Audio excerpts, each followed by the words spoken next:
बिस्मिल्लाहिर्रहमानिर्रहीम। ग्रोथिंग चैनल देखने वाले मुअज़्ज़िज़ नाज़रीन ग्रामी, अस्सलामु अलैकुम। नाज़रीन ग्रामी, बनी इसराइल की रिहायशी ख़ातून जो अपने हुस्न व जमाल के लिहाज से पूरे इलाके में मानी जाती थी और वो बहुत ज़्यादा बदकार ख़ातून थी। वो जिस भी शख्स को देख लेती उसकी यही ख्वाहिश होती थी कि उसे अपने बिस्तर की जीनत बनाए। वो हर सुबह एक तख्त पर अपने घर के बाहर बैठ जाती और लोगों को गुमराह किया करती थी। एक दिन वो अपने मामूल के मुताबिक ही घर के बाहर तख्त पर बैठी थी कि वहां से एक नौजवान का गुजर हुआ जो बहुत ज़्यादा नेक और परहेजगार था। उस नौजवान ने जब उस औरत को बैठे देखा तो उस पर फरेफ्ता हो गया। औरत ने गुजरते हुए उसे दावत गुनाह भी दी, लेकिन वो उस वक़्त खामोशी से गुजर गया।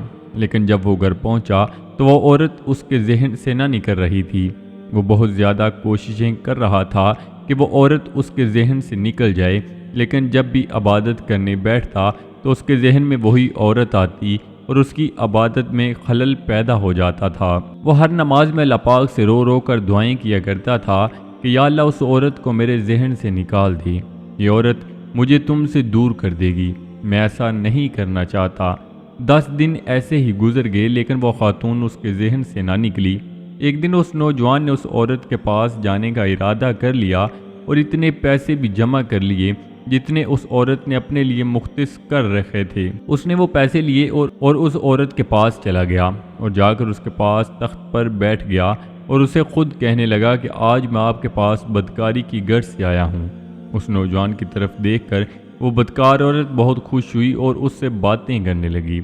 उसके पास बैठे हुए अचानक उस नौजवान के जहन में ख्याल आया कि मैंने अपनी ज़िंदगी के इतने साल अल्लाह पाक की इबादत में गुजारे हैं और आज सिर्फ एक हसीन औरत की वजह से मैं अपने रब को नाराज़ कर दूंगा और उस पर सख्ता तारी हो गया।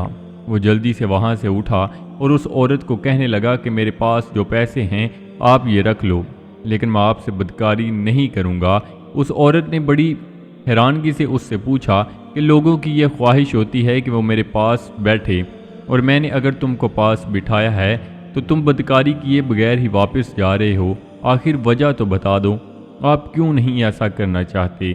उस नौजवान ने जवाब दिया कि मैंने अपनी ज़िंदगी इतनी परहेजगारी में गुजारी है और अल्लाह पाक की इबादत करता रहा हूँ। अब अगर मैं ऐसे बदकारी करूँगा तो मेरा रब मुझसे नाराज़ हो जाएगा और मैं ये चाहता हूँ कि पूरी दुनिया मुझसे नाराज़ हो जाए, मुझे फ़र्क नहीं पड़ता।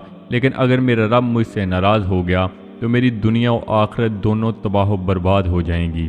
और इतनी बात कहकर वहाँ से चला गया। उसके जाने के बाद वो बदकार औरत भी सोच में मुब्तला हो गई और सोचने लगी कि आखिर ऐसी क्या बात है इबादत में जो इस लड़के को मुझसे दूर ले गई, और अल्लाह पाक इबादत के बदले कुछ तो ऐसा अता करते होंगे जो इंसान की भी दुनियावी चीज़ों की तरफ नज़र नहीं जाती। ये बात सोचकर उस औरत ने भी तौबा करने का इरादा कर लिया और अपनी ज़िंदगी को अल्लाह की इबादत में गुजारना चाहा।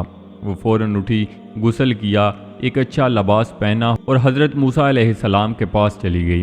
उनके रिहाइश गाह पर पहुंची तो एक शख्स ने बताया कि हज़रत मूसा अलैहिस्सलाम घर में लोगों के साथ बैठे हैं, आप बाहर ही रुको, मैं आपका पैगाम उन तक पहुँचा देता हूँ। वो शख्स घर में दाखिल हुआ और हज़रत मूसा अलैहिस्सलाम को कहा कि आपको फ़लाँ बदकार औरत मिलने के लिए आई है।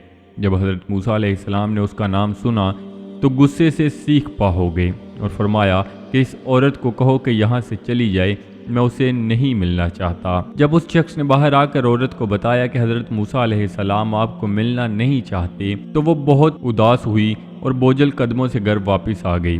घर आकर जाए नमाज बिछाया और सजदे में गिरकर अल्लाह पाक से रो रो कर दुआएं मांगने लगी कि या अल्लाह पाक, तू मेरे दिल को बदल दे, मैं आपकी इबादत में ज़िंदगी गुजारना चाहती हूँ, मैं ऐसी बदकारी की ज़िंदगी से निकलना चाहती हूँ।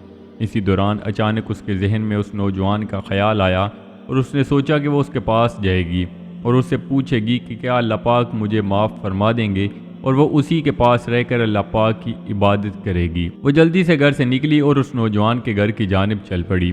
उसके घर पहुंची तो पूछने पर पता चला कि वो इबादत में मशगूल है, अगर आपने उससे मिलना है तो इंतज़ार कर लो। वो औरत नौजवान के इंतज़ार में बैठ गई। वो जब इबादत से फारिग होकर कमरे से बाहर आया तो देखा कि ये तो वही बदकार औरत है और ये पीछा करते हुए मेरे घर तक आन पहुंची है। ये मुझे मेरे अल्लाह से दूर कर देगी। और अल्लाह पाक से दुआएं करने लगा کہ یا اللہ پاک میں کسی بھی ایسے گناہ میں مبتلا نہیں ہونا چاہتا جو مجھے تم سے دور کر دے، اس سے اچھا ہے تو مجھے موت دے دے تاکہ میں ایمان کی حالت میں مر جاؤں، میں ایسی بدکاری کی زندگی نہیں گزارنا چاہتا۔ وہ عورت اس کی جانب بڑھی تو اچانک وہ نوجوان زمین پر گرا اور گرتے ہی اپنے خالق حقیقی سے جا ملا۔ وہ عورت بہت زیادہ پریشان ہوئی اور خود کو کوسنے لگی کہ میں اتنی بدکار ہوں کہ میں توبہ کی غرض سے جس بھی شخص کے پاس جاتی ہوں وہ مجھے کیوں نہیں ملتا۔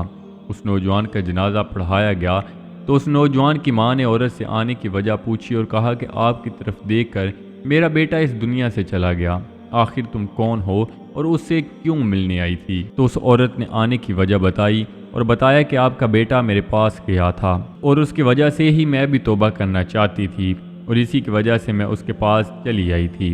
اس نوجوان کی ماں نے جب یہ بات سنی تو شکر الحمدللہ کہا اور کہا کہ اللہ پاک کا شکر ہے میرا بیٹا ایمان کی حالت میں ہی اس دنیا سے چلا گیا، اور کہا کہ میرا ایک اور بیٹا ہے، اگر تم چاہو تو اس سے نکاح کر لو اور اپنی زندگی کو اللہ پاک کی عبادت میں گزار دو، اگر تم توبہ کی طلبگار ہو تو اللہ پاک ضرور تمہیں معاف فرما دیں گے۔ اس عورت کا نکاح اس نیک نوجوان کے بھائی سے ہو گیا اور تاریخ میں لکھا گیا کہ اس عورت کے ہاں 7 بیٹوں کی پیدائش ہوئی اور وہ 7 ہی اس وقت کے اولیاء کرام ٹھہرے اور پورے بنی اسرائیل پر انہوں نے حکومت کی۔ ناظرین گرامی، ہر انسان گنہگار ہوتا ہے، ہر انسان کی زندگی میں اس سے گناہ سرزد ہو جاتے ہیں، لیکن اگر کوئی انسان گناہ کرنے کے بعد اللہ پاک سے پکی سچی توبہ کرے تو اس کا مقام بہت زیادہ ہے اور وہ انسان اللہ پاک کے ہاں بہت زیادہ قریب ہوتا ہے۔ جب اللہ پاک کسی کو ہدایت عطا فرماتا ہے تو کوئی ایسا وسیلہ پیدا فرماتا ہے جو انسان کے گمان میں بھی نہیں ہوتا۔ اللہ پاک کی ذات بڑی رحیم و کریم ذات ہے جو انسان کے لاکھوں گناہوں کے بعد بھی معاف فرما دیتی ہے۔ اللہ پاک سے دعا ہے کہ اللہ پاک ہم سب کو گناہوں سے بچ کر اور حضور پاک صلی اللہ علیہ وآلہ وسلم کی سیرت مبارکہ پر چل کر زندگی بسر کرنے کی توفیق عطا فرمائے، آمین۔ تو جی ناظرین، یہ تھی ہماری آج کی ویڈیو، امید کرتے ہیں آپ کو ضرور پسند آئی ہوگی۔ ویڈیو کو لائک کر کے دوستوں کے ساتھ شیئر کرنا مت بھولیے گا، اور نئے آنے والے دوستوں سے گزارش ہے کہ چینل کو ضرور سبسکرائب کر لیں اور ساتھ لگے بیل آئیکن پر لازمی کلک کر دیں تاکہ مستقبل میں اپلوڈ ہونے والی ویڈیوز کا نوٹیفیکیشن آپ تک بر وقت پہنچتا رہے۔ تو جی ناظرین، ملتے ہیں ایک نئی ویڈیو کے ساتھ، اپنا بہت سارا خیال رکھیے گا، دعاؤں میں یاد رکھیے گا۔ اللہ نگہبان۔